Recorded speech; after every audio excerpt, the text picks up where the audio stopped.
Bom dia, meus irmãos. A graça, a paz e a misericórdia esteja com cada um dos irmãos. Nós louvamos a Deus por esse momento da gente poder estar falando com vocês. Passei alguns momentos, às vezes, sem mandar uma mensagem, mais assídua no nosso grupo da igreja. E nesse tempo eu venho meditando, venho observando o que está acontecendo com a igreja, com a sociedade, com as nossas autoridades, enfim, até para que a gente possa ter um posicionamento um pouco mais definido com relação a tudo que está acontecendo. Um momento de instabilidade econômica, instabilidade financeira, política, brigas de partidos, etc. E a igreja ela está no meio desse fogo cruzado. Fiquei sabendo também que existe também uma força-tarefa infernal, né, com muitos feiticeiros, macumbeiros, etc., para tentar derrubar o presidente Bolsonaro. Mas eu não venho aqui para falar disso. Eu venho aqui para falar de que, observando tudo isso, a gente precisa voltar para a palavra. É o lugar do nosso refúgio. Quando a gente entra para um outro campo, que não é a palavra de Deus, que não é a vontade de Deus, com certeza nós vamos nos sentir refém de informações, de comentários, de filosofias, de entendimentos, mas que a gente não pode confiar, mas quando a gente olha para a palavra de Deus, a gente tem um norte, a gente tem uma direção, a gente tem uma segurança, né, de que aquele posicionamento, aquela direção que a gente está tomando é a melhor, é a correta, é a que nos vai levar à vitória, né? E eu gostaria de estar compartilhando nesse momento justamente isso. Deixarmos todos esses assuntos de lado, ao lado, e falarmos sobre a palavra de Deus nesse momento. Veja o que a palavra de Deus diz para esse momento que a gente está vivendo. Lucas capítulo 18, de 1 a 8, diz assim: Jesus contou-lhes essa parábola sobre o dever de orar sempre e nunca desfalecer, dizendo: havia numa cidade um certo juiz que nem a Deus temia, nem respeitava os homens. Havia também naquela mesma cidade uma certa viúva que ia ter com ele, dizendo: faze-me justiça contra o meu adversário. E por algum tempo não quis. Mas depois disse consigo: ainda que não temo a Deus e nem respeito os homens, todavia, como esta viúva me molesta, hei de fazer-lhe justiça, para que, enfim, não volte e me importune muito.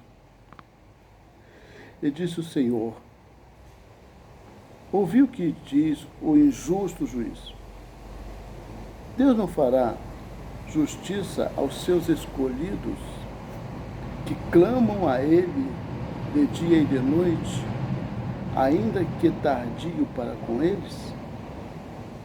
Digo-vos, ele afirma, depressa lhes fará justiça. Quando, porém, vier o Filho do Homem, porventura, achará fé na terra? Deus está no controle de todas as coisas. Queremos um país abençoado, queremos uma vida de paz. Porém, nós estamos passando os últimos momentos, o momento que antecede a vinda de Jesus, e essas coisas todas haveriam de acontecer, como nós já temos visto e compartilhado com vocês lá em Mateus capítulo 24.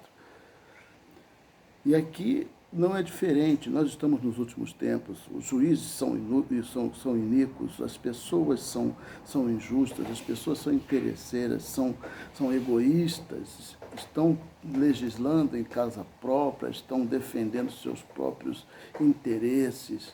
E como nós podemos sentir-nos no meio, num ambiente como esse? Lógico que nós vamos nos sentir inseguros, temerosos, até com relação à nossa saúde. Porém, a Bíblia fala que Deus fará justiça aos seus escolhidos. Você que está clamando, você que está orando, você que está se posicionando diante de Deus, Deus fará justiça a você, porque você não foi simplesmente chamado, mas chamado e escolhido. Escolhido para ser servo de Deus, para ser filho de Deus, para ser aquele que se relaciona com Deus. E a palavra de Deus continua dizendo no versículo 8, nós falamos versículo 7, agora versículo 8, ele diz: quando, porém, o Filho do Homem, Jesus, vier, achará a fé na terra? É a pergunta que ele mesmo faz e deixa em aberto. Jesus fez essa pergunta e deixou em aberto. A resposta está com você, está comigo. Haverá fé na terra? Se nós estamos percebendo que nesse momento a angústia, o medo, as pestes, os terremotos, enfim, todas essas turbulências está nos trazendo insegurança, o que nós temos que fazer? Temos que correr para os pés do Senhor Jesus e clamar para que a nossa fé ela esteja alicerçada, sedimentada, fortalecida nele. É só nele que nós temos saída, nós temos fuga. Ainda que tudo esteja acontecendo ao nosso derredor, saiba que ele tem um cuidado para com a sua vida. E para terminar, a palavra de Deus ela diz assim,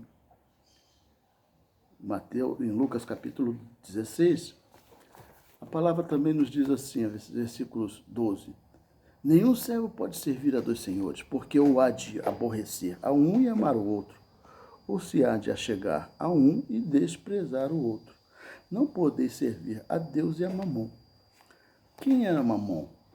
Mamon é um deus pagão. Hoje nós temos hoje existe, né? Nós temos não, porque eu não tenho nada, mas existe na sociedade esse deus do carnaval. Quem é o deus do carnaval? O Rei Momo. O Rei Momo, ele é a encarnação, né, desse Mamon aqui, que vem lá do passado. Deus da riqueza, da luxúria, do prazer, da carnalidade, da soberba.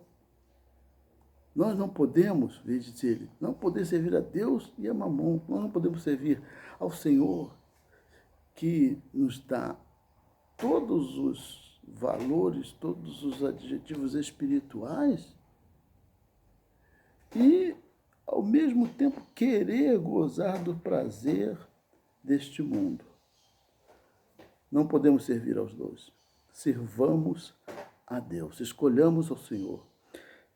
Não podeis servir a dois senhores, ou servimos a nossa carne, ou deixamos a carne, as preocupações, as inseguranças da nossa sociedade dominarem a nossa mente, o nosso coração, e nós vamos passar a viver uma vida atribulada, angustiada, né? Uma vida de reclusão psicológica e mental, uma escravidão emocional, sempre tendenciosa para o ruim, para o mal, para a angústia, para a tristeza, para o sofrimento, para a insegurança.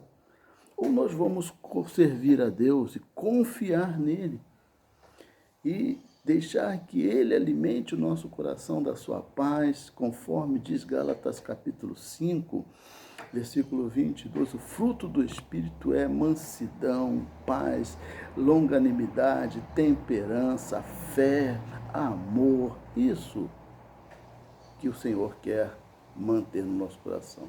Acaso quando o Filho do Homem se manifestar, haverá fé na terra? A resposta está com você, está comigo. A fé haverá sim, se nós buscarmos, entregarmos-nos inteiramente nosso coração e fazermos como lá no Velho Testamento de Jeremias dizia: buscar-me-eis e me encontrareis, como me buscardes de todo o vosso coração. Amém? Nós estamos vitoriosos. Creia nisso, espere isso. A vitória está nas nossas mãos. Deus nos dê a sua graça sempre, para que no dia em que o Filho do Homem se manifestará, haja fé na terra, sim, porque nós estaremos de pé. Nós estaremos de pé diante de Deus e de joelhos diante da sua glória e da sua presença. Amém.